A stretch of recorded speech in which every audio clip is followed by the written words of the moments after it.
The greatest ocean on Earth was mapped long before compasses existed. Ancient Polynesian voyagers crossed thousands of miles of open sea using nothing but their deep reading of the natural world. They were the original Oceanic navigators, and their story rewrites everything we thought we knew about exploration. By the end of this, you will see the Pacific Ocean not as an empty blue void, but as a living, navigable highway charted by human genius. How did they find tiny islands in a sea of nothing, using only waves and stars? What kind of knowledge allows a person to feel their way across a planet? Their journey challenges our most basic assumptions about history and human potential. What does true mastery of the natural world actually look like? A double-hulled canoe, a wire, cuts through the pre-dawn stillness, its silhouette a declaration of intent upon the endless blue. This vessel is more than transportation. It is the physical expression of an entire philosophy of travel, a philosophy called wayfinding. Forget the compass, the sextant, the satellite. Wayfinding is the ancient art of non-instrument navigation, a profound and holistic system that treats the Pacific not as a blank space to be crossed, but as a living text to be read. It integrates everything: the dance of the stars above, the language of the waves below, the flight patterns of birds, the very composition of the clouds. It is a science of context where every sensory clue is a piece of a vast, moving puzzle. The late researcher Dr. Ben Finney, who dedicated his life to reviving this knowledge, described it best. He called wayfinding a cognitive map of the Pacific, one not drawn on parchment but carried in memory, passed down through generations of master navigators. This is the crucial distinction. Later European explorers, with their chronometers and charts, saw themselves moving across a static grid. The Polynesian wayfinder experienced something entirely different. They understood themselves to be a fixed point within a moving seascape. The canoe remained still in the mind of the navigator, while the islands, the stars, the ocean currents all flow past it. This mental inversion is the foundation of everything that follows. You are not searching for an island, you are holding your position until the island comes to you, guided by an intimate dialogue with the world. So what were the chapters in this natural encyclopedia? How do you learn to read a language written in wind and water? For most of us, learning the night sky is about finding shapes, spotting the Big Dipper or Orion's belt. But for a wayfinder, that is merely the first page of a much deeper text. They needed to know not just what was up there, but precisely where each star was born from the ocean and where it later drowned back into it. Every star you see rises and sets at its own unique point on the horizon, a point that remains constant for your entire lifetime. This simple, profound fact became the cornerstone of the first and most critical skill, reading the star compass. This was not a physical object, but a breathtaking mental construct. Picture the entire 360-degree circle of the horizon around your canoe. Now divide that circle into 32 houses like slices of a cosmic pie. Each house is named for a specific, bright star or constellation that rises or sets within its boundaries. The master navigator memorized every single one. As the Earth turns through the night, the navigator would watch the celestial traffic, identifying which star was climbing from which house, and using that as an absolute directional marker. To hold a course east, for instance, you would keep the canoe aligned so that a specific eastern rising star continued to appear from the same sliver of horizon. This created what is called a star path, a celestial highway you could follow for the entire night. But the knowledge went even deeper. Certain stars, known as zenith stars, passed directly overhead at specific latitudes. The star Arcturus, known in Hawaiian as Hokule'a, is a perfect example. When you are at the latitude of the Hawaiian Islands, Arcturus passes directly over your head. If you are sailing north and you notice Arcturus moving south in the sky, you have gone too far.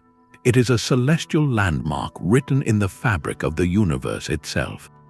This immense body of knowledge, encompassing dozens of stars and their precise relationships, was not written down in books. It was encoded into chants, into stories, and drilled into memory through relentless practice.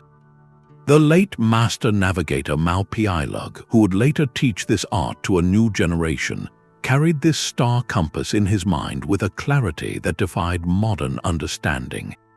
It was a living, rotating map, the fixed grid upon which all other signs of the ocean would be overlaid. But the star compass had one profound limitation: it only worked on clear nights. When clouds veiled the heavens, the navigator was plunged into a world of absolute darkness, a condition they called Po, the deep, starless night. This is where the second foundational skill became not just useful, but life-saving: the ability to read the ocean swells. This was not about watching the waves, but about feeling them.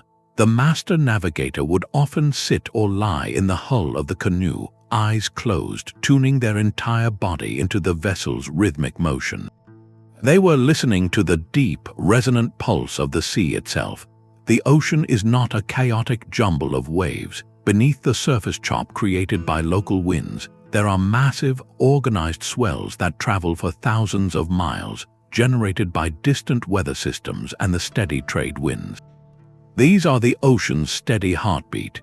The navigator's first task was to identify the reference swell, the dominant, most consistent pattern for their region. This swell became their true north, a constant directional guide etched into the movement of the water. Expert navigator Nainoa Thompson, who learned from Piailug, described this with perfect clarity. He said that losing the feel of that primary swell was like driving on a familiar road in a thick fog and suddenly realizing you have drifted into the wrong lane. The disorientation is immediate and total. To master this tactile language, trainees underwent remarkable practice. They would lie in canoes anchored in shallow, protected lagoons for hours, even days, feeling the pure, unadulterated swell patterns roll beneath them, memorizing their rhythm, their interval, their angle of approach. The critical skill was learning to distinguish this deep, directional swell from the shorter, choppier wind waves on the surface. It is the difference between feeling the deep bass note of a symphony and the higher, fleeting notes of the violins. Once locked onto that deep rhythm, a navigator could hold a course for days without ever seeing the sun or a star. The swell would bend or refract around islands, creating interference patterns a trained person could detect from dozens of miles away. This mastery of the ocean's pulse provided a compass that worked in blinding rain, under dense cloud cover, offering a thread of continuity through the disorienting void. It transformed the Pacific from an empty expanse into a textured, rhythmic highway, its pathways felt in the bones long before they were ever seen by the eyes. Yet even the steady rhythm of the swells could only tell you direction. To find a specific island, a tiny pinprick of land in 1,000,000 square miles of blue, you needed living signposts. Think of the open ocean as a vast desert, a place where life is sparse and scattered. Just as an oasis in the desert supports a ring of greenery, an island creates a sphere of life that extends far out into the sea. The master wayfinder learned to read this biological halo. The most reliable of these living signposts were the seabirds. Navigators understood something that modern science would later confirm, that different species have strict, predictable ranges. They divided the world around an island into concentric rings or bird zones. Close to shore, you would find land-based birds that rarely venture far. Farther out, perhaps 30 or 40 miles, you encounter certain terns or noddies that fish during the day but must return to land each night. Beyond them, out to 100 miles or more, are the true ocean wanderers like albatrosses who can stay at sea for weeks. But one bird was particularly crucial, the tropic bird. This sleek, white bird with long tail feathers behaves with perfect, predictable clockwork. At dawn, it flies straight out from its island nest to its distant fishing grounds. At dusk, it flies straight back home. Spotting a tropic bird in the morning heading in a specific direction was like seeing a flashing arrow pointing directly to an unseen island. It was a moving, living compass needle, but the signs were not just in the air. The ocean itself changed color near land. The deep, indigo blue of the open sea gives way to a lighter, greener hue over shallow coral reefs and lagoons.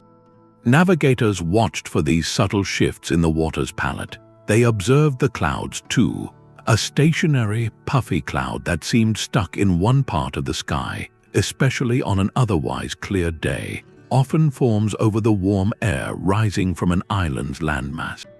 They called these tilapa or land clouds, and they could be spotted from incredible distances.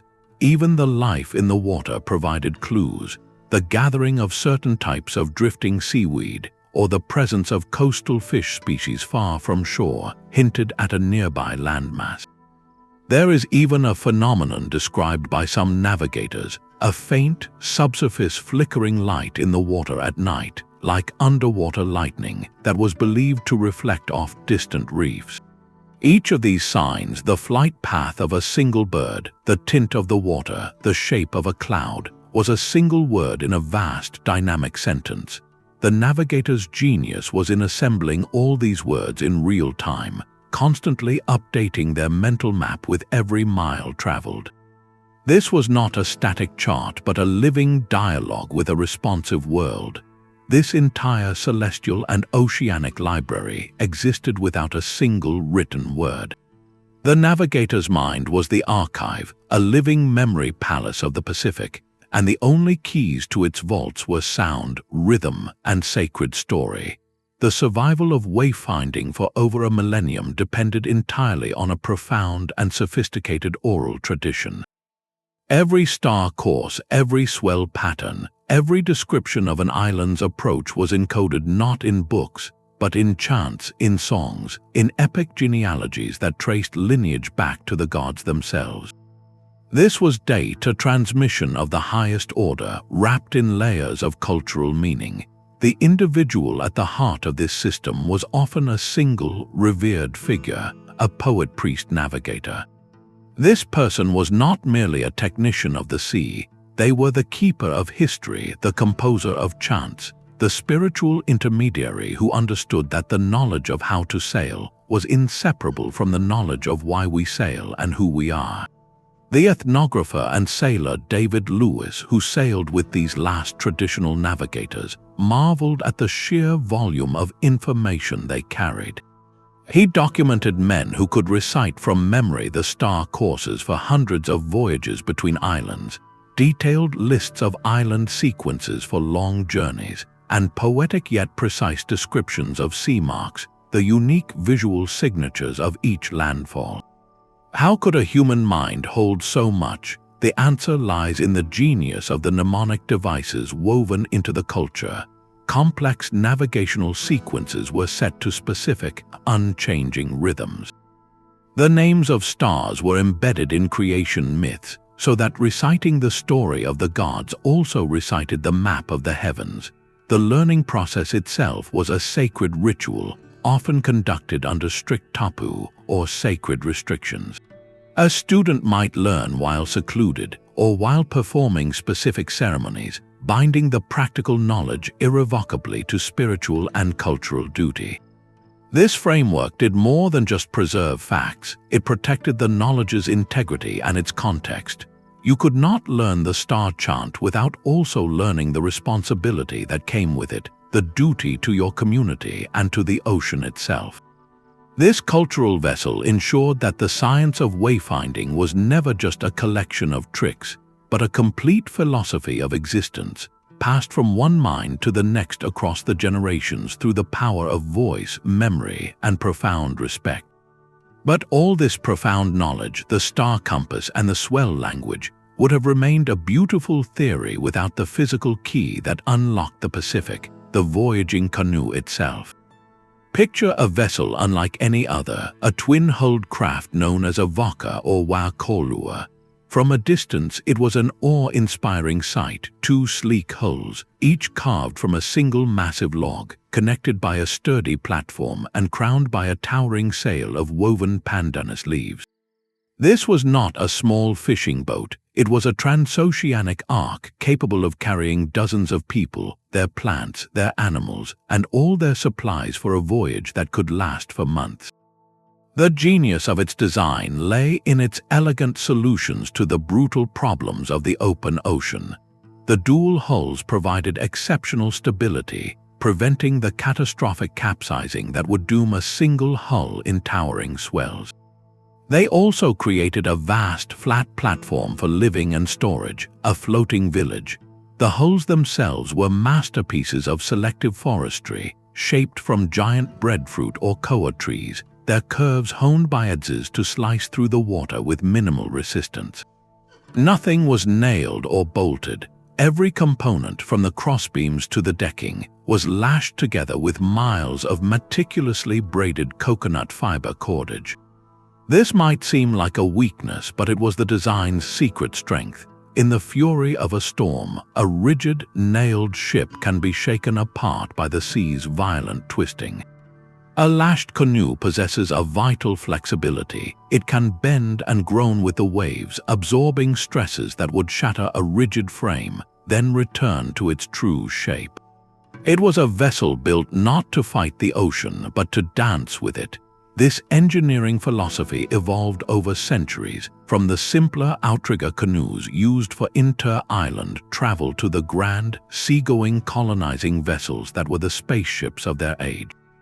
Building such a craft was a monumental community effort, requiring the coordinated labor of master wood carvers, rope makers, and sail weavers, all directed by the sacred knowledge of the Navigator priest. It was a social contract made physical, a symbol of a community's collective will to venture into the unknown. The modern proof of this ancient genius came in the 1970s with the reconstruction of the Hokule'a, a double-hulled canoe built using traditional materials and methods.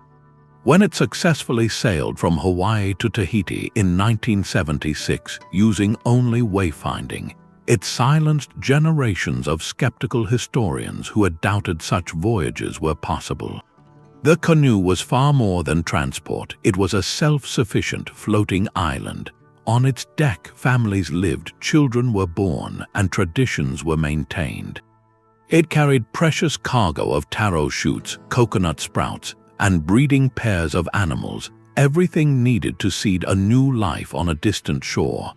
This vessel was the tangible expression of the wayfinder's mind, the physical instrument that turned profound observation into world-changing exploration. How do you map a road that has no edges, no signs, and is made entirely of moving water? For the Polynesian navigator, the ocean's currents were not invisible mysteries, they were the most powerful highways on Earth. While European maps of the era might show sea monsters in blank spaces, the wayfinder's mental chart was alive with named and understood flows, each with its own character and purpose. They perceived the Pacific not as a single body of water, but as a layered network of liquid pathways, some flowing east, some west, some warm, some cool. Currents like the Great South Equatorial Current, flowing steadily westward, were well-known corridors, but perhaps their most brilliant insight was identifying and utilizing the equatorial counter-current. Modern oceanographers confirm this narrow eastward-flowing river within the sea runs against the dominant westward currents, and it sits exactly in the band of doldrums, where the winds are often calm. To later European sailors, this zone was a dreaded trap. To a wayfinder with knowledge of the current, it was a secret eastward passage, a way to sail back toward the heart of Polynesia after a long westward journey. This knowledge did not come from theory. It was earned through generations of profound observation. Navigators would note the consistent drift of their canoe when the wind dropped, learning the current's strength and direction. They studied the ocean's complexion, as a warm current carries a different feel and even a different smell than a cold one. They watched what floated past, debris from distant islands, specific types of seaweed that thrived in certain flows. Some researchers, like the historian Geoffrey Irwin, propose a fascinating method for this exploration: the intentional drift voyage.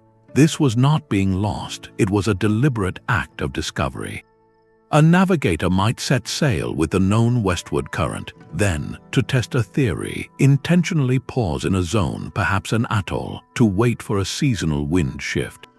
They would then use that shift, combined with a suspected eastward current like the counter-current, to make the return journey home. This turns the old, discredited idea of accidental settlement completely on its head. It suggests a process of calculated exploration and return, a testing of the ocean's corridors. The wayfinder understood that currents and winds were partners in a seasonal dance. The knowledge of which wind married which current at what time of year created a timetable for the sea. This mental map of dynamic, interacting highways allowed for something extraordinary, not just survival, but predictable, repeatable navigation across thousands of miles.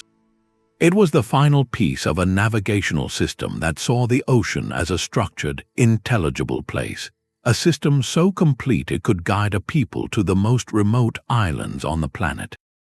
This living map of currents and stars was not created for mere adventure.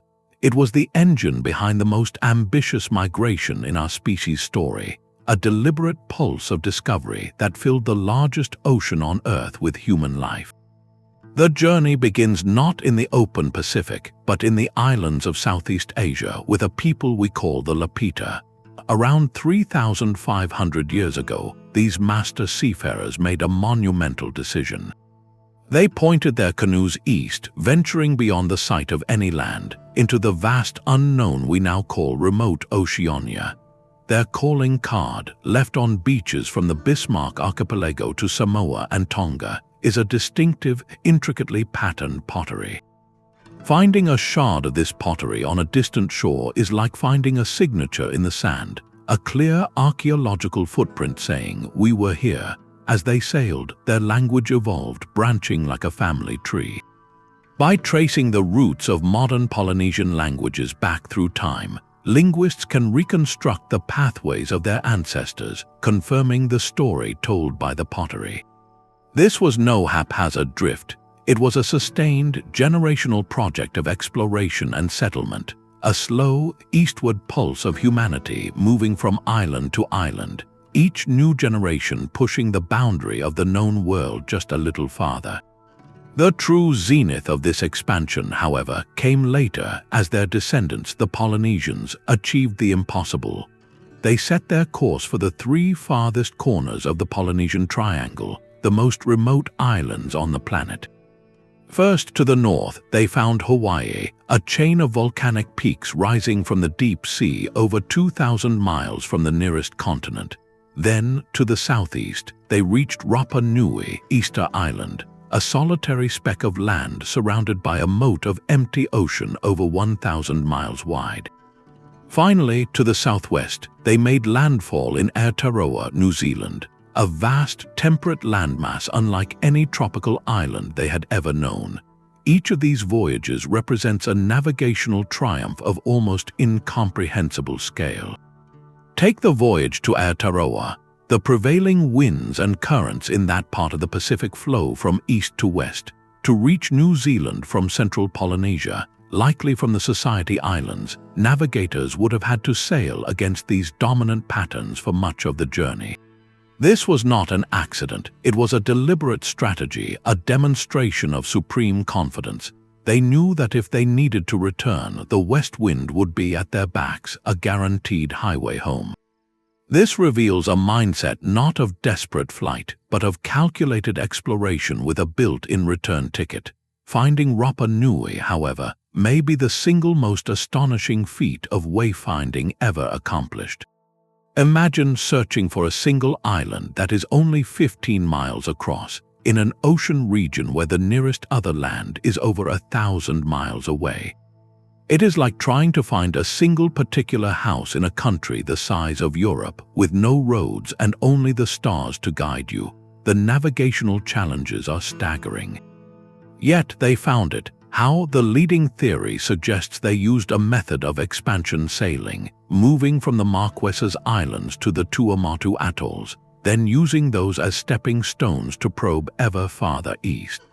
Navigators would have been reading every possible sign: the flight of birds, the subtle refraction of swells, the gathering of specific clouds, until that miraculous day when the green peak of Rapa Nui broke the horizon.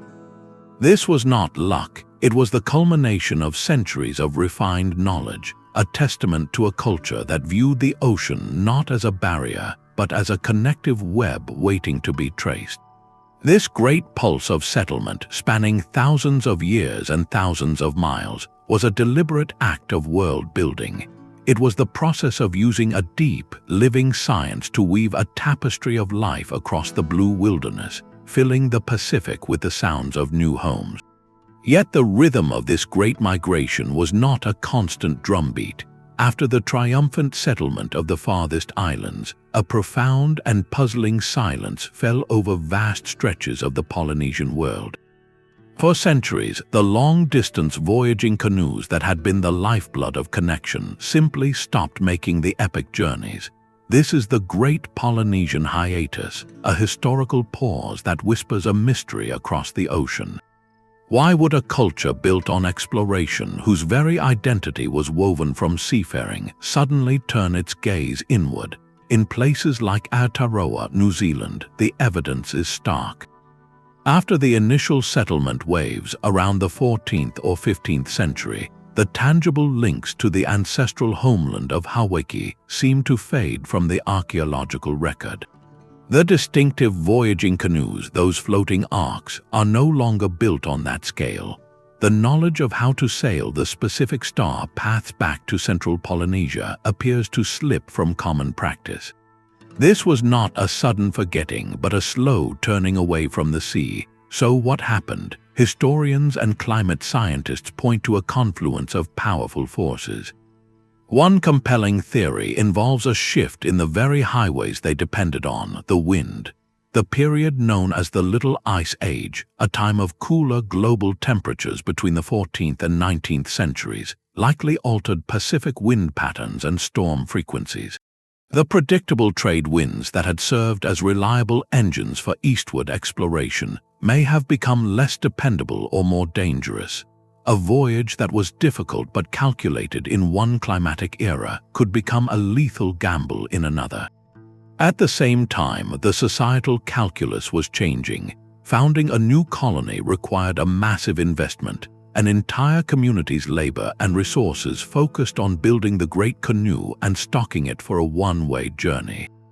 Once the most habitable islands were found and settled, the urgent, driving need for that kind of expenditure diminished. Energy turned inward toward cultivating the new land, building complex societies and defending territories. The role of the master navigator, once the most vital figure for survival, may have gradually become less central to daily life in now established communities. As the anthropologist Patrick Kirch notes, the knowledge itself did not necessarily vanish in a single generation. Instead, it likely atrophied from disuse. The specific chance for star courses to islands no longer visited would not be taught to apprentices. The intricate skills of feeling swells for a return journey no one planned to make would not be practiced. It was a practical, if profound, loss.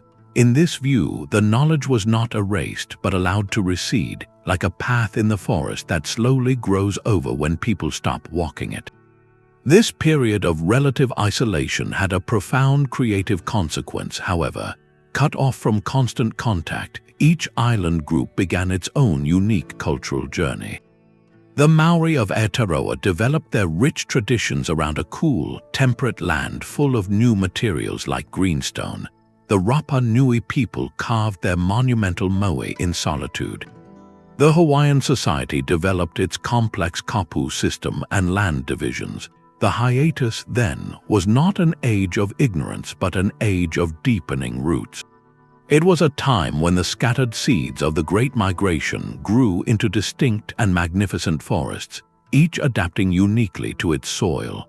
This divergence makes what happened next all the more extraordinary, for the path in the forest was not lost forever. It was merely waiting for someone to remember it was there. A single canoe built from memory and hope changed the course of history. In 1975, a vessel unlike any seen in Hawaii for over 600 years slid into the water at Kualoa. This was the Hokule'a, a name meaning Star of Gladness.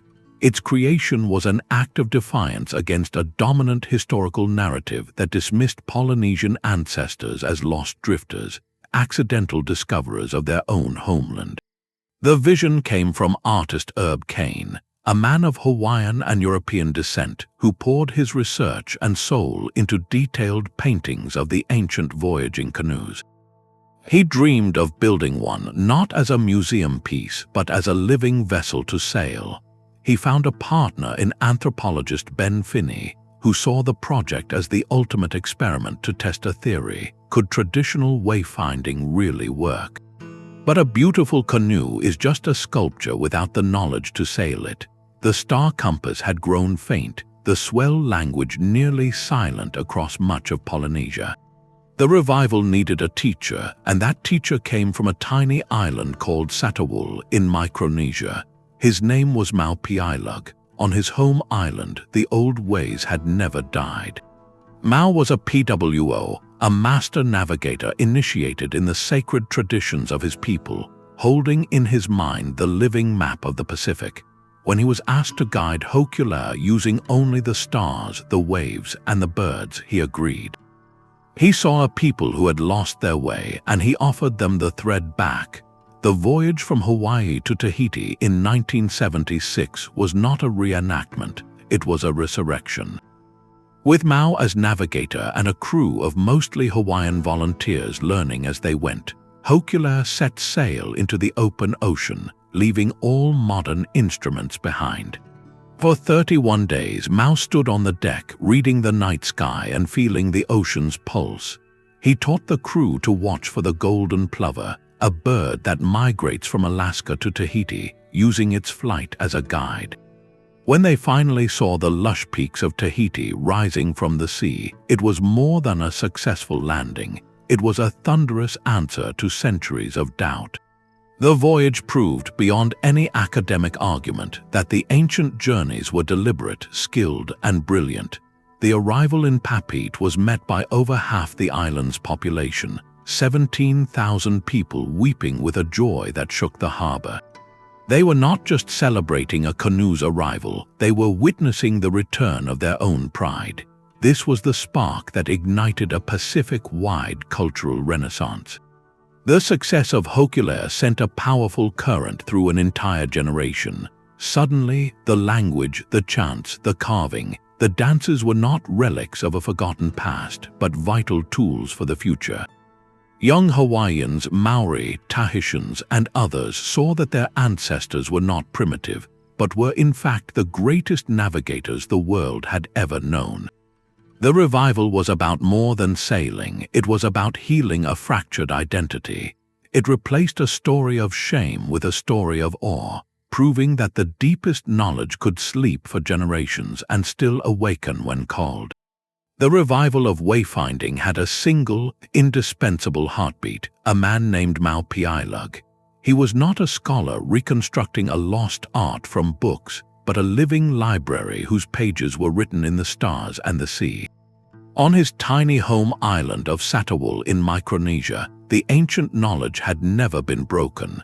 Mau was born into a lineage of navigators, and from early childhood his training was relentless and sacred. His grandfather would take him out in a canoe at night, point to the heavens, and teach him the names and houses of the stars, not as points of light but as ancestral guides. The ocean was his classroom, its swells his textbook. To become a PWO, a master navigator, he underwent a profound initiation, a ceremony that bound him not just to a skill, but to a spiritual covenant with nature. He learned that true wayfinding was impossible without this sacred connection, a feeling of unity with the canoe, the ocean, and the sky. He once said, "You cannot navigate unless you can see the island in your mind. You must feel the island pulling you." This was the core of his knowledge, a holistic awareness that modern science was only beginning to understand.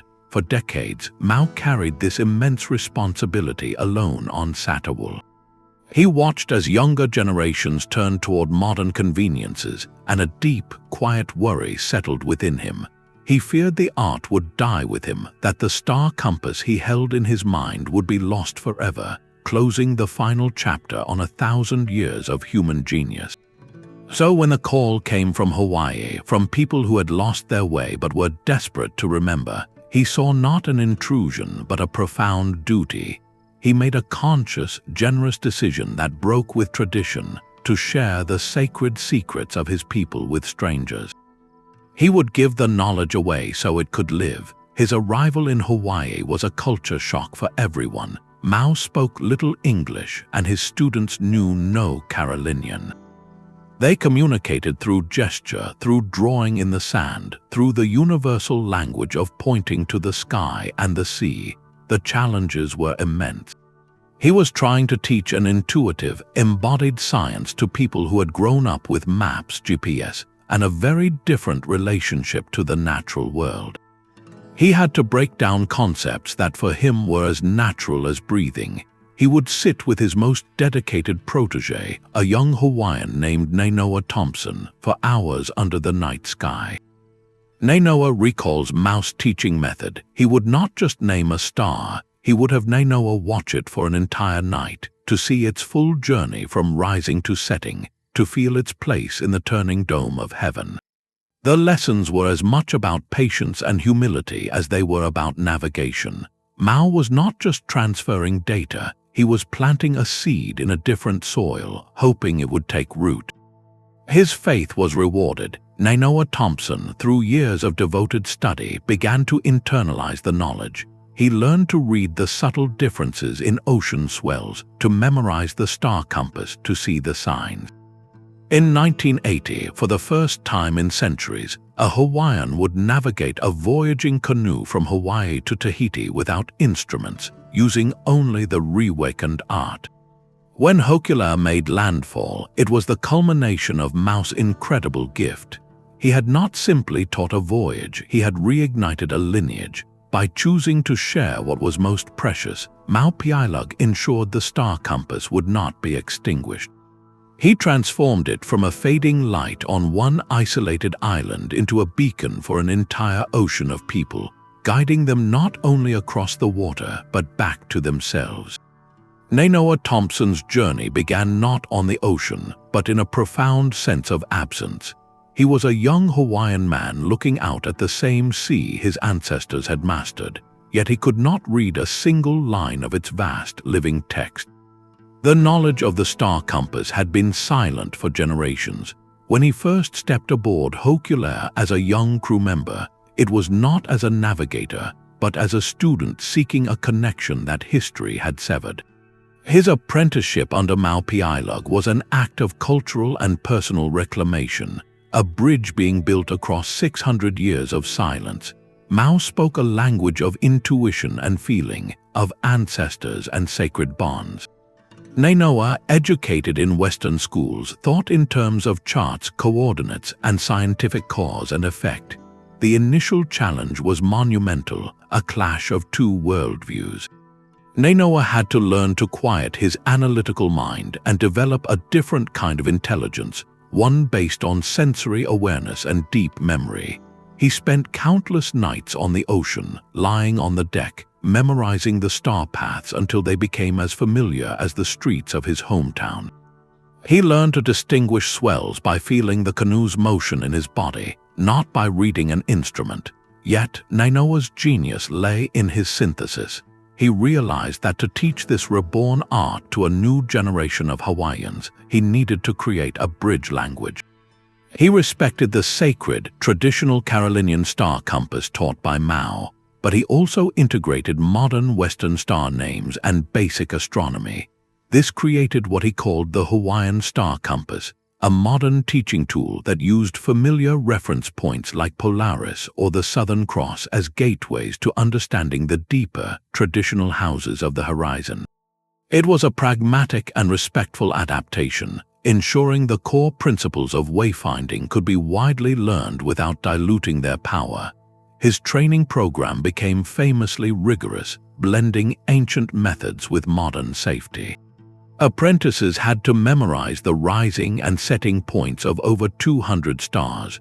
They practiced for months on land, using star simulators and chanting courses before ever setting foot on a canoe. Then came the real test, sailing for weeks out of sight of land, with the instructor deliberately creating disorientation to force the student to rely solely on their internalized senses. Nainoa understood that reviving wayfinding was meaningless without reviving the philosophy behind it. He instilled in every crew a deep ethic of environmental stewardship, or Malama Honua, which means to care for our island Earth. He taught that the same signs a navigator reads, the health of the birds, the clarity of the water, the patterns of the clouds, are indicators of the planet's well-being.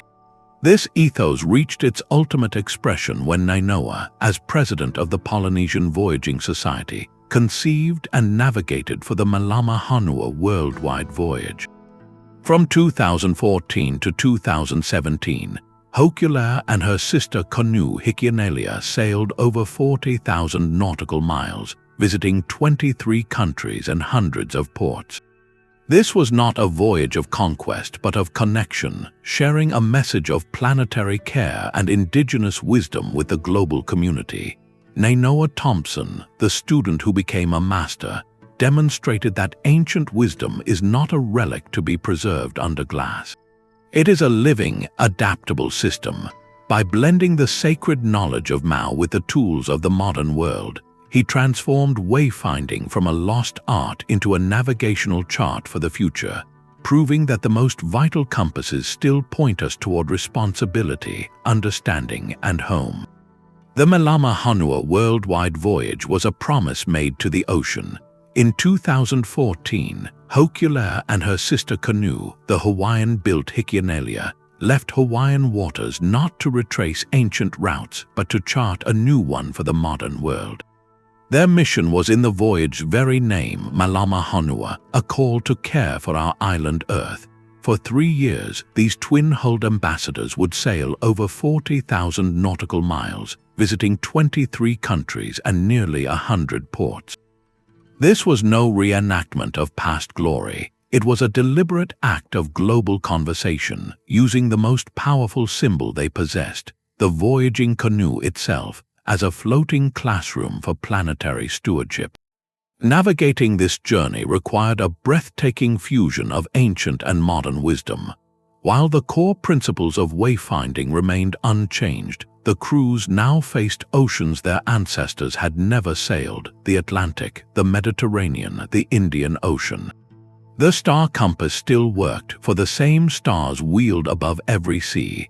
The language of the Swells still spoke, though its accent was different, requiring navigators to learn new reference patterns. The challenge was profound: to trust a system born in the Pacific to guide them safely past the crowded coastlines of continents, through busy shipping lanes, and into historic harbors from New York City to Cape Town. It proved a universal truth: the Earth's natural signs are a global language for those trained to listen. The voyage logistical heart was a partnership. Hikianalia, equipped with solar panels and modern communication for safety and outreach, sailed alongside Hokule'a, which relied solely on wayfinding and renewable energy. This pairing was a statement, showing that traditional knowledge and appropriate technology could work in harmony for a sustainable future. In every port, the canoes became a gathering place for a shared story. In South Africa, Zulu elders shared their own deep cultural connections to the land and sea. In the Amazon, indigenous leaders spoke of the rainforest as a living system, mirroring the Polynesian view of the ocean. In New York at the United Nations, the crew delivered a message of urgent environmental care, framed not by doom but by the proven resilience of indigenous science. These encounters created a powerful tapestry of shared values, revealing that the concept of Malama Honua was not uniquely Polynesian, but a universal ethic waiting to be reawakened. The voyage also forged direct dialogues with marine scientists, comparing satellite data on ocean temperature and plastic pollution with the Navigator's own observations of changing bird migrations and unusual currents. This exchange gave hard data a human face and gave ancient observational wisdom a modern scientific context. Ultimately, the worldwide voyage demonstrated that the ancient navigator's greatest skill was not just wayfinding but future finding. Their entire system was built on precise observation, on adapting to shifting winds and currents, and on a fundamental respect for natural limits. You cannot take from the ocean more than it can give. In an era of climate change and ecological crisis, these are not quaint historical footnotes. They are essential survival skills for our global community. The voyage reframed the canoe as a microcosm of our planet, a vessel with finite resources traveling through a vast and sensitive space, dependent on the wisdom of its crew to navigate a safe course. When Hokule'a finally returned to Hawaii in 2017, completing its circumnavigation, it carried home more than just a triumphant crew. It carried thousands of new relationships and a renewed conviction that the old ways hold the very compass points we need to navigate our collective future. The ocean they crossed is the same one we all share, and its ancient highways of knowledge, it turns out, lead directly toward responsibility. The ancient Wayfinder's map was written in water, wind, and wings. But in the modern laboratory of the sea, a profound question emerges. How much of this intimate, experiential knowledge can be measured, tested, and confirmed by the tools of Western science? The answer, emerging from decades of research, is a powerful testament to the empirical genius of those navigators. What they knew in their bones, oceanographers are now measuring with satellites. The traditional bird zones, those concentric rings of life around an island, offer a perfect case study. For generations, navigators spoke of specific seabirds that flew out only so far before returning each night.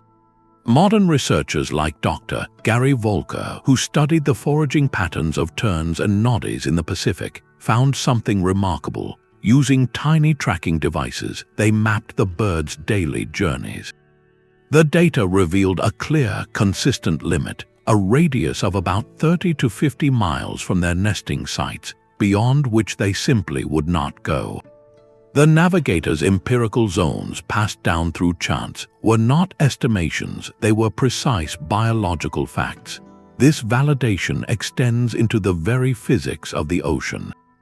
The deep, directional swells that navigators used as their primary compass have been analyzed with wave buoys and satellite altimetry.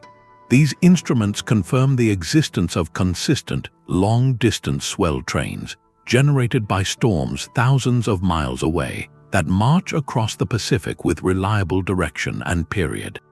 The navigator lying in the hull, feeling that steady pulse, was detecting a quantifiable, predictable oceanographic phenomenon.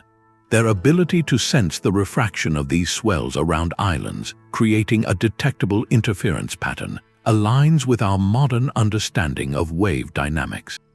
Perhaps the most sophisticated validation comes from their understanding of weather. Navigators developed an accurate working model of the intertropical convergence zone, that belt of rain and calm winds near the equator.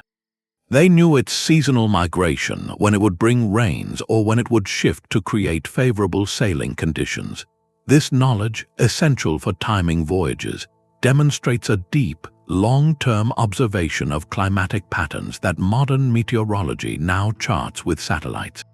This meeting of knowledge systems is a two-way street, a field often called ethnoscience. Scientists are increasingly recognizing that indigenous observation holds invaluable data about long-term environmental shifts.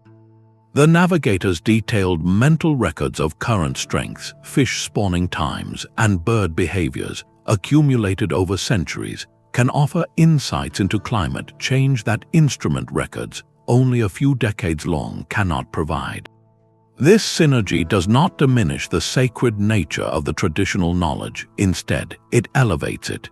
It reveals wayfinding as a sophisticated, empirical environmental science, developed through relentless observation and hypothesis testing across generations. The star compass is not just a cultural artifact, it is a precise celestial coordinate system. The Swell language is not just a feeling, it is a mastery of fluid dynamics. The living signs are not just folklore, they are a deep ecological literacy. When modern science confirms what an ancient navigator already knew, it doesn't prove the scientist right. It reminds us that there are multiple profound ways of knowing the world, and sometimes the oldest maps are the most accurate. Our modern reliance on GPS offers a startling contrast to the wayfinder's art. We follow a voice from a screen, a series of turn-by-turn commands that require no understanding of the landscape we move through. This convenience comes at a hidden cognitive cost. Studies suggest it can actually shrink the hippocampus, the brain's center for spatial memory and navigation. The Polynesian navigator's mind operated on the opposite principle, building not just a map, but a living, three-dimensional model of the Pacific inside the skull. This was the ultimate cognitive map, a dynamic mental simulation of the ocean world. To understand it, we must look at the intense mental machinery this art required. At its core was a continuous process known as dead reckoning. From the moment an island disappeared below the horizon astern, the navigator began a relentless calculation. They had to mentally track the canoe's speed, its direction, the time elapsed, and the estimated push of currents, constantly updating their imagined position on that internal chart. There were no reset buttons, no recalculating routes. One error in the mental math could compound over weeks, leading the entire voyage into oblivion. To maintain this fix, navigators used a brilliant technique called sighting back. Even after the home island vanished from sight, they would periodically turn and look back along their wake, mentally projecting the island's position behind them. They would visualize it there, a fixed point in their memory, and use that anchor to gauge their drift and confirm their course. This was not a casual glance, it was a disciplined act of concentration so deep it bordered on a meditative state. Navigators describe entering a kind of trance, where their awareness merged with the motion of the canoe and the rhythm of the sea, allowing them to hold complex vectors in their mind for days on end. Modern neuroscience helps us appreciate the sheer scale of this cognitive feat. The hippocampus, that seahorse-shaped region deep in the brain, is where we form cognitive maps of our environment. London taxi drivers, who must memorize the city's entire labyrinth of streets, famously have larger, more developed hippocampi.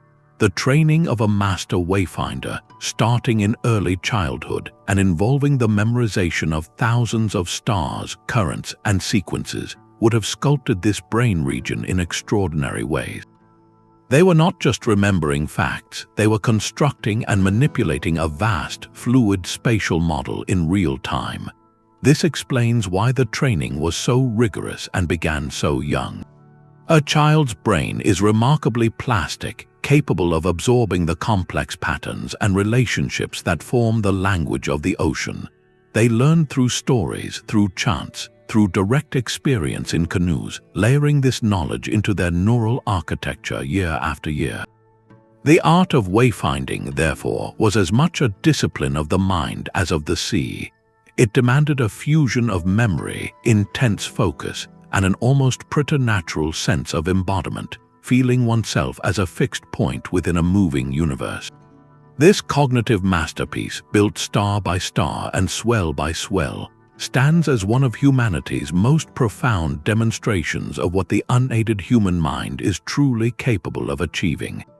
Two great schools of navigation developed in complete isolation, one in the vast Pacific and one across the Atlantic world. Their simultaneous rise reveals a fascinating truth about human ingenuity. We often arrive at brilliant solutions by asking entirely different questions.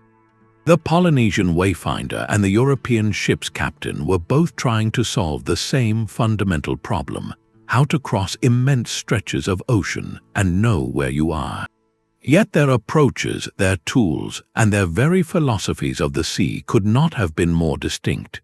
Placing them side by side is not about declaring a winner, but about illuminating two powerful forms of intelligence that shaped our world.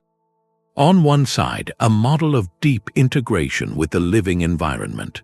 On the other, a model of precise measurement and instrumental control. One listened to the ocean's breath, the other sought to chart its bones. The tools each culture developed tell the story of their relationship with the world.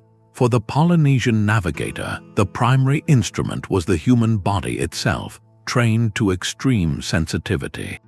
Their star compass was a mental construct, a map of the horizon held in memory. To measure direction, they used their own sight, aligning the canoe with a star rising from a specific house. To gauge speed, they observed the flow of bubbles past the hull or the feel of the wind on their skin. Their log line was the rhythmic pattern of ocean swells felt in their bones. Contrast this with the European toolkit that emerged from the Mediterranean and Atlantic traditions. By the age of exploration, a captain's cabin held physical instruments designed to quantify the world. The magnetic compass, likely borrowed from Chinese innovators, gave a consistent reading of north, but it was a detached pointer in a box, unrelated to the surrounding sea. The astrolabe and later the sextant were marvels of metal and mathematics, used to measure the angle of the sun or a star above the horizon to calculate latitude. Speed was measured with a knotted rope tossed overboard, the log line, and timed with an hourglass. Each tool extracted a single, specific piece of data, a number to be recorded and plotted. This divergence points to the core philosophical difference. Polynesian wayfinding was a holistic, continuous dialogue. The navigator's knowledge was not compartmentalized. The star course informed the reading of the swell, which was confirmed by the flight of a bird, all woven together into a single, flowing narrative of place. It was a science of context where meaning came from the relationship between signs. European instrumental navigation, as it matured, was an analytical, mathematical exercise. It broke the world down into discrete, measurable units: latitude and longitude, speed and heading. The goal was to fix one's position as a point on an abstract grid, a chart that represented the ocean as an empty space to be filled with data. As the historian of science James Cook has noted, this European system excelled at the grand challenge of open ocean positioning, knowing roughly where you were in the middle of a featureless blue. Yet it often failed at what Polynesians mastered: local piloting. Approaching an unfamiliar, reef-strewn coastline, a European ship with its deep draft and reliance on charts was in grave danger. The Polynesian wayfinder, reading the color of the water, the shape of the waves breaking on submerged coral, and the behavior of near-shore birds, could navigate those treacherous waters with confident precision. One system was designed for crossing the void, the other for understanding the living details of the seascape. The medium of memory further highlights the contrast. Polynesian knowledge lived in sound and ritual, in the chants that encoded star paths and island sequences. It was fluid, adaptable, and required a living master to interpret and teach. European knowledge increasingly lived on parchment and paper, in written rutters, pilot books, and eventually printed charts. This was static, replicable, and could be used by any literate sailor with training in the instruments. The written record allowed for cumulative, incremental improvement across generations and nations, but it also created a dependency. Lose your charts and instruments in a storm, and you were truly lost. For the wayfinder, the map was in the mind, impossible to wash overboard. The key insight from this comparison is not that one system was smarter, but that they represented complementary forms of genius born from different environments and needs. The European model sought to master nature by measuring it from a distance, creating a portable, abstract system that could work anywhere on the globe. The Polynesian model sought mastery through profound integration, developing a deep, localized literacy of a specific ocean. One looked at the sea and saw a geometric plane to be conquered. The other looked at the same sea and saw a living, breathing entity to be conversed with. In their own ways, both were brilliantly, devastatingly effective. Yet the story of the solitary male navigator standing alone under the stars is only half the truth. A deeper history has been waiting beneath the surface, one that reveals the voyaging canoe was not a world of men, but a world sustained by women. To see the full picture, we must look beyond the captain at the helm and into the heart of the community that made every journey possible. From the very symbolism of the vessel to the practical knowledge required for survival, women's roles were foundational, though their stories were often kept in quieter currents of oral history rather than the louder chants of open ocean conquest. The canoe itself was often conceived as a feminine entity. In many traditions, the hulls were seen as the body of a woman, sleek and strong, cradling the life within. The sail catching the wind was her breath. To build and launch a canoe required rituals that honored feminine creative power, acknowledging that the vessel was more than a tool, it was a living partner in the journey. This symbolic framing hints at a deeper, more integrated reality, one where the division between male and female roles on land did not always apply in the sacred, all-hands-on-deck space of a colonizing voyage. Practical evidence and recovered oral histories point to women who were far more than passengers. In some Polynesian societies, particularly in the Cook Islands and parts of Micronesia, traditions speak explicitly of women navigators. These women learned the star compass and could read the swells, holding the sacred knowledge of wayfinding. They were not anomalies but recognized specialists within their communities. Beyond navigation, women were master canoe builders in certain regions, knowing the properties of sacred woods and the intricate lashing patterns that held the vessel together. Their expertise extended to the making of the immense sails from woven pandanus leaves, a monumental task requiring both artistic skill and engineering understanding. Perhaps their most critical role, however, lay in the knowledge they carried for the voyage's ultimate purpose, to start anew. The success of a colonizing mission did not end with the sighting of land, it began there. Women were the primary keepers of the knowledge of planting, of fertility, of the lunar calendars that dictated when to sow and when to harvest. They knew how to select and preserve the precious cargo of taro tops, yam cuttings, coconut seedlings, and breadfruit saplings, the very genetic library of their culture. They cared for the breeding animals, the pigs, chickens, and dogs, ensuring their health during the long passage. This was not secondary work, it was the entire point of the journey. A navigator could find an empty island, but without the women's knowledge it would remain empty.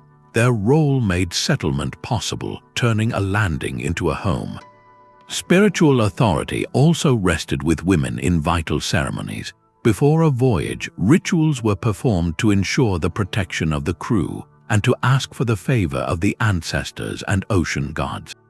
In many cases, women of high rank, often priestesses, were the ones who conducted these rites. They wielded significant mana or spiritual power, and their blessings were considered essential for safe passage. There are even poignant traditions, like that of the sacred maid recorded in some Marquesan and Tuamotuan histories. A young woman of chiefly lineage would sometimes accompany a voyage as a living talisman, her purity and high mana believed to calm the seas and secure the favor of the gods.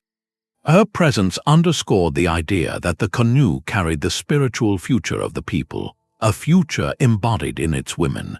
Recovering these narratives does more than add names to a history book. It corrects the lens through which we view this entire civilization. The voyaging enterprise was not a series of heroic, individual exploits. It was a supreme communal effort, a delicate and intentional transplanting of an entire society across the ocean. It required the mana and the mastered skills of every member, the navigator's star compass and the planter's lunar calendar, the woodcarver's adze and the weaver's loom. To overlook the women is to see a canoe with only one hull. It cannot balance, it cannot sail. Their recovered stories complete the vessel, allowing us to finally see the true, magnificent shape of the community that dared to map the stars and call the deepest ocean home. The canoe was a perfect model of a closed system, a tiny world adrift with everything its people needed to survive. This reality forged an environmental ethic so profound it feels urgently modern. What can a civilization that mastered an entire ocean teach us about living sustainably on a single planet? The answer lies not in their tools, but in their philosophy, a deep code of stewardship called Malama, to care for, and Kule'a, a sacred responsibility. For the wayfinder, every action was guided by a chain of logic that we have somehow broken. Profound observation led to intimate understanding. That understanding fostered a genuine respect. And that respect mandated active protection.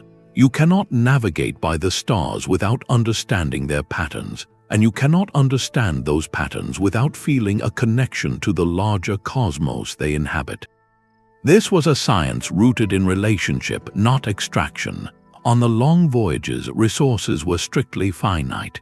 Every coconut, every sip of water, every piece of preserved fish was accounted for. Waste was not just inefficient, it was a direct threat to survival. This enforced conservation created a mindset of absolute value for every resource, a mindset that extended seamlessly back to their island homes. Their knowledge of natural cycles dictated their behavior.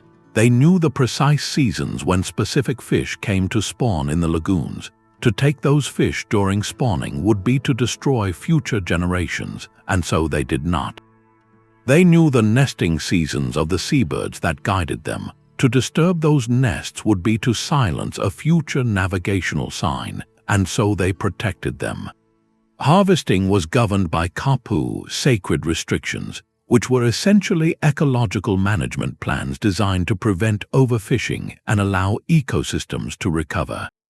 This was not a philosophy of dominion over nature, but of partnership. The ocean was not a warehouse to be plundered, but a relative to be listened to, a teacher that provided only if you understood its lessons. The modern concept of seeing the Earth as a spaceship with limited resources, a notion popularized in the 1960s, was the daily lived reality for these voyagers millennia ago. Their canoe was their planet in miniature. In our current age of climate change and biodiversity loss, this ancient framework offers a powerful alternative. It suggests that sustainability is not a technical problem to be solved with better gadgets, but a relational one. It begins with paying attention, with relearning the language of the natural world we have largely forgotten. It moves from seeing the environment as a separate thing we are in, to understanding ourselves as part of a living, breathing system for which we hold Kule'a. The wayfinders did not save the ocean because it was beautiful, though they surely found it so. They protected it because their survival, their identity, and their very sense of place in the universe depended on its health. That is perhaps the most vital star they have left for us to follow. For the Polynesian wayfinder, the star overhead was not just a point of light, it was an ancestor watching over the voyage.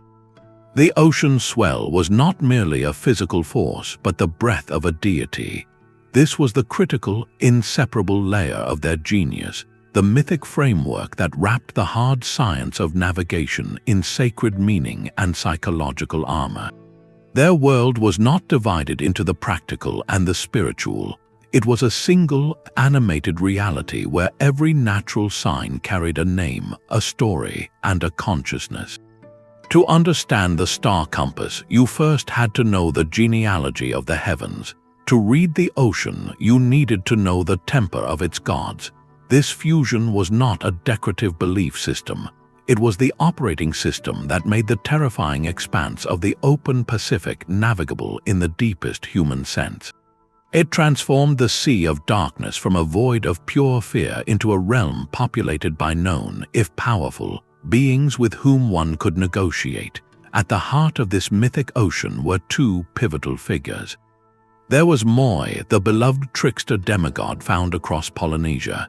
His most famous feat, fishing up islands from the deep with a magical hook, is more than a charming creation myth.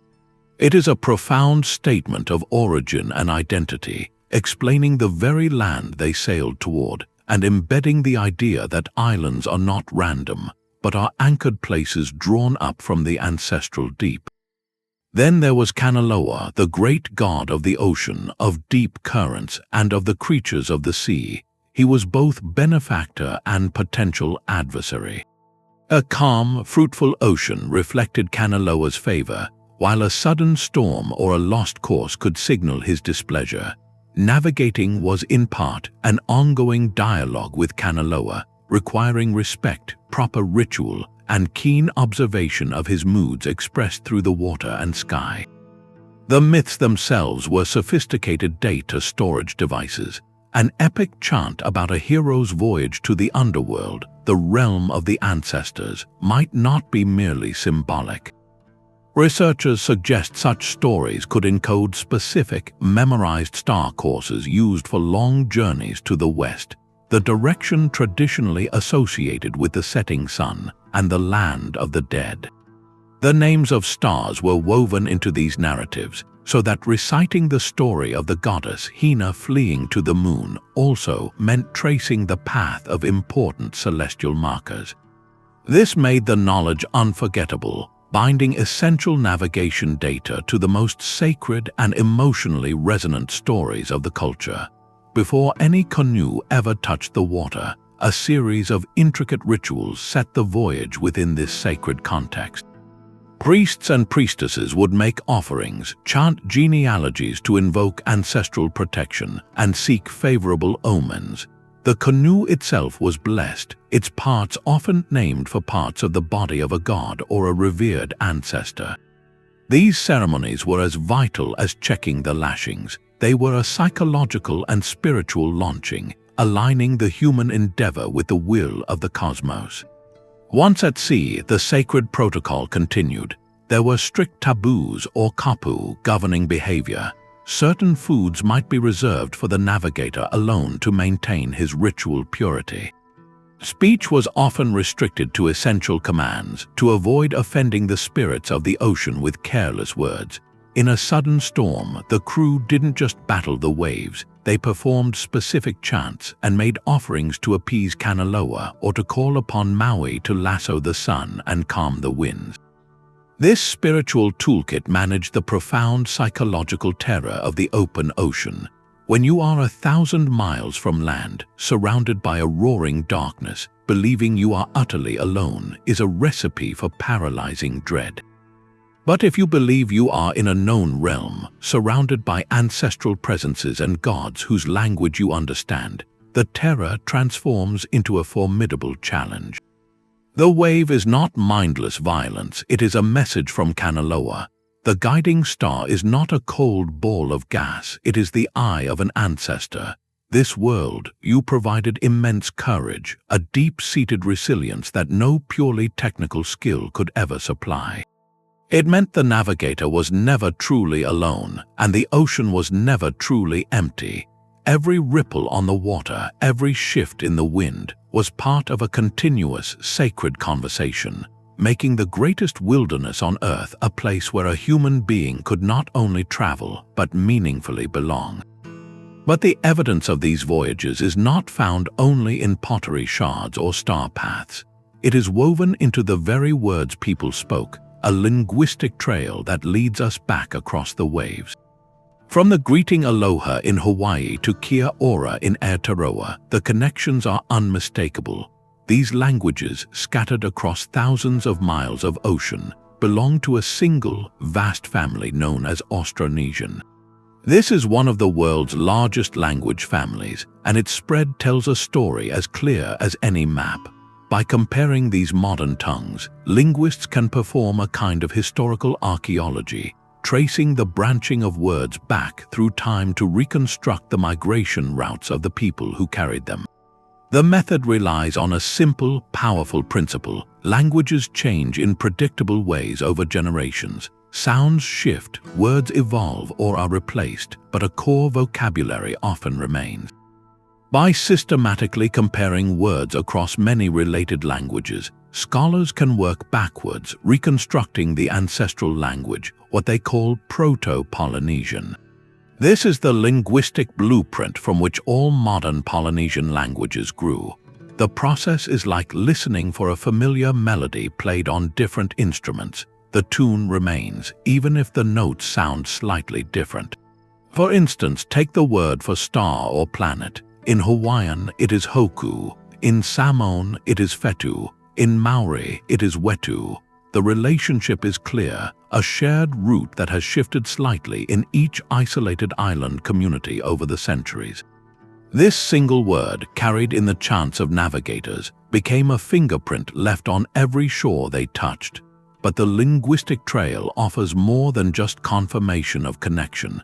It reveals the shared technological culture that made the voyages possible. Scholars look for what are sometimes called canoe words, the specialized terminology for voyaging that was essential for survival. These are not casual borrowings, they are the core vocabulary of a seafaring people.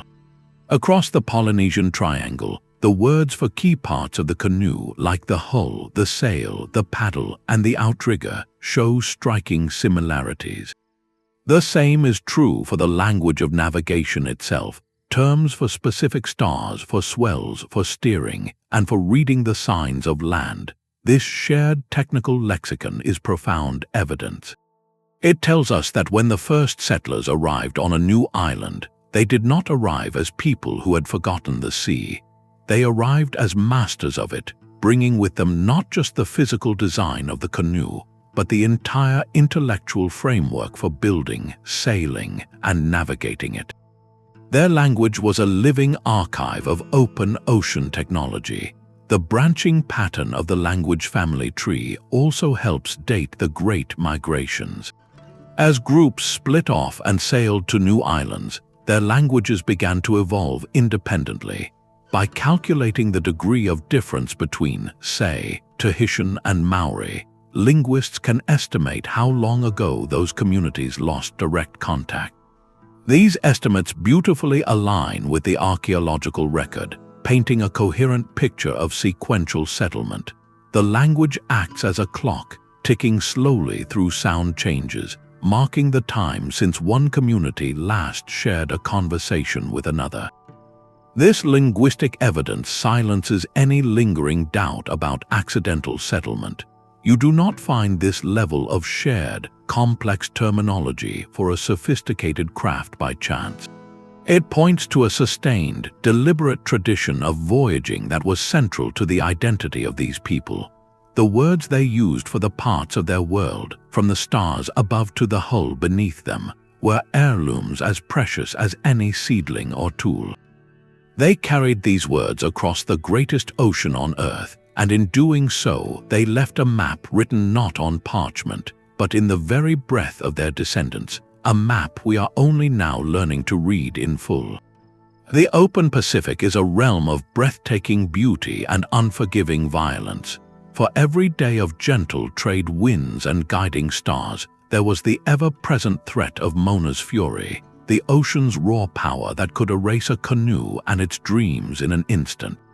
To truly honor the Navigators' achievements, we must look directly into the storm, acknowledging that their mastery was forged not in calm waters, but in the desperate struggle for survival against overwhelming odds. The greatest danger was the weather itself. A Pacific storm is a sensory overload of terror. The sky turns a bruised, greenish black. The wind does not blow, it screams, a sound so loud it drowns out all human voice. It shreds the precious pandanus sail into streaming tatters. The waves are not waves anymore. They are moving mountains of black water, taller than the canoe's mast, rising up to block out the sky before collapsing into valleys so deep you lose sight of the horizon. In such conditions, the brilliant mental map could shatter. The reference swell, that steady compass of the sea, is swallowed by chaotic, crashing peaks. The stars vanish behind a wall of cloud and spray. The navigator is plunged into the deepest night, both literal and metaphorical. All that remains is raw endurance, the fight to keep the vessel from being rolled over and swallowed whole. The physical perils were relentless. A voyage planned for weeks could stretch into months if caught in calms or blown off course. The carefully rationed supplies of dried fish, fermented breadfruit, and coconut water would dwindle. Thirst became a constant burning companion. Dehydration could lead to delirium, blurring the very senses the navigator depended upon. Starvation weakened the crew, making every task of bailing water or adjusting the sail a monumental effort. Exposure to sun, salt, and constant dampness led to painful skin ailments and infections. There was no rescue, no distant coast guard to call. The ocean was their world, and its indifference was absolute. Their survival strategies reveal a genius born of necessity. Every part of the canoe served multiple purposes. The sails, once torn, could be repaired or remade. More critically, they were used as massive catchment systems for rainwater, a lifeline during passing squalls. Fishing was continuous, using lines and lures made from shell and bone. They knew how to spot the subtle signs of underwater ledges or schools of fish, turning the ocean itself into a moving pantry.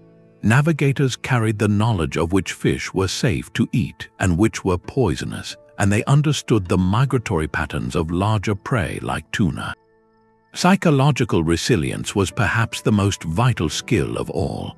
The mental toll of being truly lost with no landfall for weeks on end could break a person's spirit. Crews were sustained by ritual, by chants that connected them to their ancestors, and by the unwavering authority of the navigator, whose calm confidence was the crew's anchor. They played games, told stories, and maintained strict routines to ward off despair, understanding that morale was as critical as navigation. Yet for all their skill, not every voyage ended with a new island on the horizon. The oral histories and genealogies, while celebrating the triumphs, also hold echoes of voyages that never returned. Canoes were lost to storms, to unforeseen currents, or to the slow, grim tragedy of a missed landfall and dwindling hope. These were not failures of knowledge, but acknowledgments of the ocean's ultimate scale and power. The modern revival provided a sobering, first-hand lesson in these ancient dangers. In 1978, during a voyage from Hawaii to Tahiti, the Hokule'a was caught in a violent storm and capsized in the treacherous channel between the islands of Molokai and Lanai. The canoe was swamped and the crew was thrown into the raging seas. In a desperate bid for help, legendary waterman and crew member Eddie Aikau paddled away on his surfboard toward land. He was never seen again. His loss is a poignant modern testament to the very real perils the ancestors faced on every journey. This tragic event underscored a profound truth for the revival movement, that respecting the ocean meant respecting its capacity for loss. Acknowledging this hardship does not diminish the navigators' glory, it deepens it immeasurably. Their accomplishments were not guaranteed. Each successful landfall was a victory wrested from a contest with an immense and powerful world. It was a choice repeated across generations, to face the fury of Mona for the chance to find what lay beyond the storm. This courage, paired with their profound knowledge, is what transforms their story from mere history into a lasting legend of human resilience. The legacy of the Wayfinder is not locked in the past but sails powerfully through the present. For contemporary Pacific Islanders, the voyaging ancestors have become potent symbols of resilience, intelligence, and profound connection to place. They offer a narrative of strength that counters colonial histories of passivity, a source of immense pride that reshapes identity from the ground up. This cultural reawakening flows far beyond academic journals, finding vibrant expression in the creative soul of Oceania. In literature, Maori author Witi Ihemara weaves the voyaging tradition into his stories, exploring themes of journey, belonging, and the spiritual link between people and their ancestral seas. His work, like that of many Polynesian writers, treats the canoe not as a relic, but as a living metaphor for navigating the complexities of modern life while honoring deep roots. This symbolic journey reached a global audience with the Disney film Moana. While a fictionalized musical, its core draws directly from the revival narrative, a young navigator reclaiming her people's wayfinding heritage to heal their world. The film's depiction of reading the stars, waves, and wildlife introduced millions to the basic principles of this ancient science, sparking curiosity and recognition. In classrooms from Hawaii to New Zealand, educational programs now integrate voyaging history and star compass lessons, teaching youth not just about their heritage, but about geometry, ecology, and environmental stewardship through the lens of their own ancestors' genius. The practical legacy is equally tangible. Modern long-distance sailors and big-wave surfers consciously study Polynesian swell reading techniques, understanding that the ocean's pulse holds clues no instrument can fully replicate. The very design of the modern catamaran, with its twin hulls for stability and speed, is a direct descendant of the Polynesian voyaging canoe, an innovation that revolutionized global sailing. This revival has sparked a tangible renaissance in traditional skills. Master carvers are once again shaping great double-hulled canoes from sacred woods, and star knowledge workshops attract both young islanders and intrigued visitors. Voyaging-based ecotourism allows people to experience a glimpse of this world view firsthand, sailing on traditional vessels and learning to read natural signs. These are not historical reenactments but living practices. The Hokule'a and her sister canoes from across Polynesia continue to sail, training new generations of navigators and carrying messages of planetary care. This living tradition proves that the ancient art is not a museum piece behind glass. It is a vibrant, evolving force, a compass that continues to guide communities in navigating their future, reminding the world that some of the most advanced maps are still written in the dialogue between human curiosity and the whispering sea. The vast, starry ocean of the ancient Pacific has a startling echo in the modern void of space. Both are immense, dark, and defined by the precise mathematics of celestial motion. So as we dream of sending probes, and perhaps one day people beyond our solar system, we face a navigational challenge the Polynesians would find deeply familiar. How do you find your way when there are no roads, no fixed landmarks, and the journey itself spans generations? The answer may lie not in inventing something entirely new, but in remembering a very old kind of intelligence. Researchers at places like NAS, a jet propulsion laboratory, are now looking seriously at the principles of wayfinding. They are not planning to build wooden canoes for Mars, of course. Instead, they are studying the underlying cognitive framework, the wayfinder's mindset, as a model for robust artificial intelligence. In an interstellar voyage, a craft's computers could be damaged by radiation or simply fail over centuries. A system that, like a human navigator, can integrate multiple streams of sensory data, correct its course adaptively, and maintain a sense of direction without constant communication with Earth, would be invaluable. This is the quest for autonomy, for creating explorers that can think for themselves when the map ends. The star compass finds its direct parallel here. For a wayfinder, stars were not just points of light, they were fixed directional markers. For a spacecraft traveling between stars, those same stars, seen from different angles, become a three-dimensional positioning system.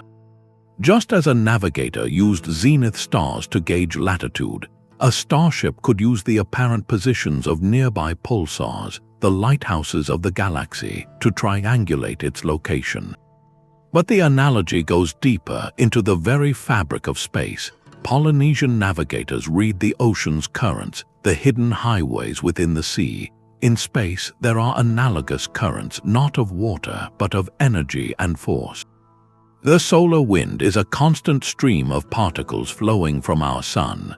Gravity itself creates waves and contours in space-time, subtle currents that a sufficiently advanced craft might one day sense and use for momentum, much like a sailor uses a favorable ocean current to gain speed without expending extra energy. The goal is to move from pre-programmed point-to-point navigation toward a more integrated, perception-based system. Think of it this way: most of our robots are like a European captain with a very detailed, pre-loaded map. They follow it precisely, but if the map is wrong or something blocks the path, they are often stuck. A wayfinding-inspired AI would be different. It would have a destination in mind, but it would continuously observe its environment, the radiation levels, the dust density, the gravitational tugs from passing asteroids, building its own dynamic understanding of the space around it.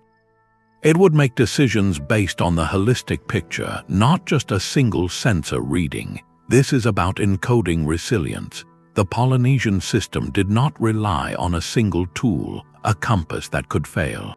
It used stars, swells, birds, and clouds in concert, so if one signal was lost, others remained. For a deep space mission, this principle suggests designing AI that can cross-check its position using star sightings, the Doppler shift of background radiation, and the observed orbits of distant objects, creating a redundant and robust sense of place. The ultimate lesson is in the philosophy of exploration itself. The great voyagers did not wait for perfect technology or absolute certainty. They set out with the best knowledge they had, prepared to adapt, to observe, and to learn from the journey itself. As we stand on the shore of our own cosmic ocean, we realize that to truly explore, we may need to build machines that do not just calculate, but perceive, that do not just follow a map, but have the courage to navigate the uncharted spaces between the stars. The map of the Pacific is still missing pieces, and its blank spaces hold some of history's most tantalizing questions. For all the brilliance we have uncovered, profound mysteries persist, whispering from beneath the sand and sea, ensuring the story of the navigators is never truly finished. These are not gaps in knowledge, but invitations, puzzles that drive archaeologists, linguists, and geneticists to look deeper, challenging our neatest narratives about how this vast ocean was truly settled. The first and perhaps greatest enigma lies at the very beginning of the journey, the precise chronology and pathways of the initial pulse into remote Oceania. We know the Lapita people moved eastward, but the details of their expansion are hotly debated. Did they make a single, rapid dash across thousands of miles of open sea, or was it a slower, more cautious creep from one visible island to the next? Were there multiple, separate waves of discovery, each new archaeological dig on a remote atoll, each radiocarbon date from an ancient hearth, subtly shifts the timeline, reminding us that this foundational chapter is still being written, one charcoal fragment at a time. Then there is the mystery that spans an ocean, the tantalizing possibility of contact between Polynesia and the Americas long before European arrival.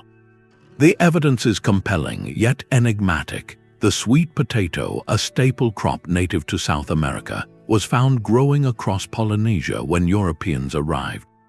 Its name in Maori and other Eastern Polynesian languages is kumara, strikingly similar to the Quechua word kumul. Did Polynesian voyagers pushing ever eastward reach the coast of South America and bring this vital plant back? or did South American raft sailors riding the Humboldt Current west carry it into the Pacific? The puzzle deepened with the discovery of pre-Columbian chicken bones in Chile that genetically linked to Polynesian fowl, though this finding remains intensely scrutinized.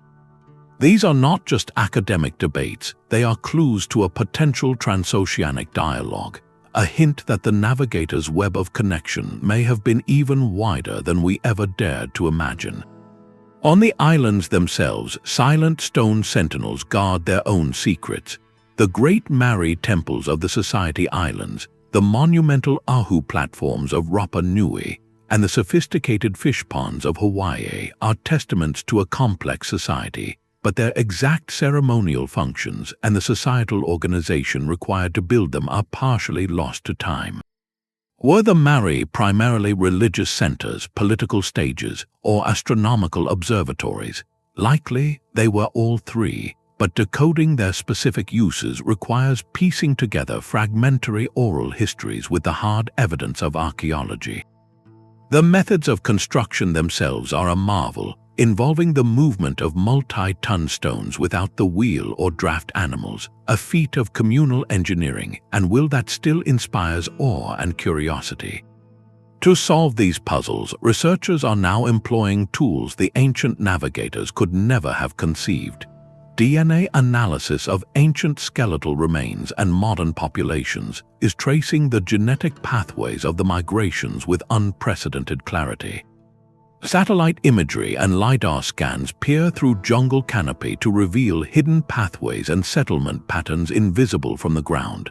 Underwater archaeologists search coastlines for submerged sites, lands that may have sunk or been abandoned as sea levels changed.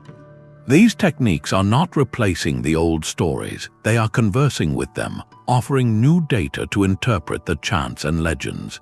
Each unsolved mystery is a reminder that history is not a closed book sitting on a shelf.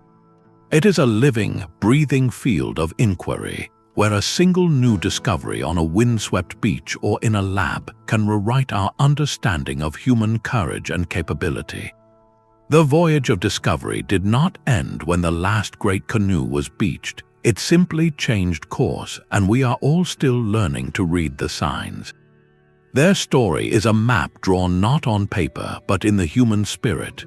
We have sailed from the star-lit decks of ancient canoes to the high-tech bridges of modern voyages, tracing an epic saga of courage written in waves and wind. These navigators charted the world's greatest ocean without a single instrument we would recognize, using only the living text of the natural world. Their true achievement was not merely crossing an empty blue expanse, but learning its grammar, its rhythm, its very breath.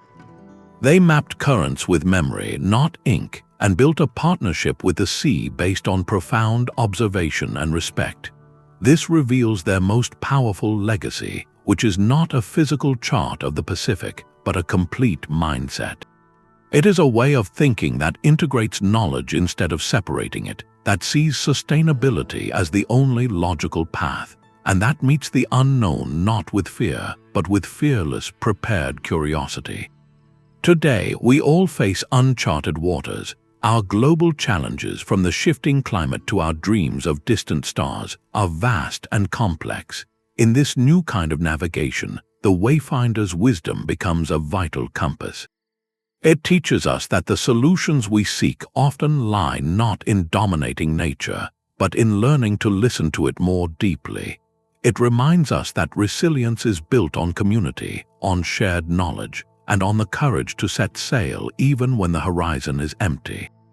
Their journey across the Pacific is ultimately a story about what humanity can achieve when we pay exquisite attention. So let their voyage be an inspiration. Look a little closer at the night sky, feel the rhythm of the seasons, and remember that the world is full of signs waiting to be read. We would love to hear what part of their incredible story resonated most with you. Was it the rediscovery of the star compass, the community effort behind every voyage, or the sheer scale of their exploration? Share your thoughts in the comments below, and if you want to journey into more mysteries of our human past, be sure to subscribe. There are always more maps to uncover, written in the most unexpected